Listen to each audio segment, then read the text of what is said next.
Ayan, nagpapabili ng pansit canton yung nanay ko. Nagkikrave yata. Sino ba naman ako para tumanggi? Eh kaso sarado na yung tindahan. Sarado na. Dito ako ngayon sa 24 hours mamimili. Alayo pa naman nun. Ay, pero gusto ko rin naman kumain syempre. Kaya bibili din ako. Dito kasi sa highway yung 24 hours. Pos pa ba dito? Dito na ako dadaan. Kaya malayo-layo din. Eh kaso yun na lang ang bukas sa tindahan. Kasi nga 24 hours siya. Hindi ko alam kung kita ako dito sa video na ako. Mamaya nakikita. Naririnig nila nagsasalita pero hindi nila nakikita. Kasi madilim. Tindahan na pala dito. Ano ako bibili? Lapit-lapit.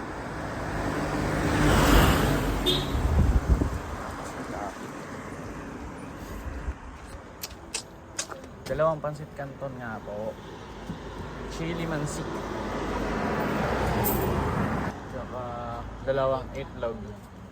Yung maliit lang te. Dalawang itlog po. Ay wala.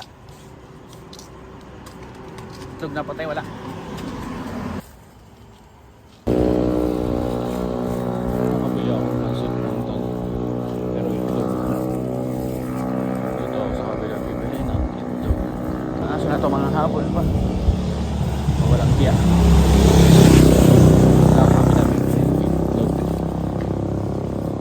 Yan, nakabili na tayo ng pansit canton at itlog.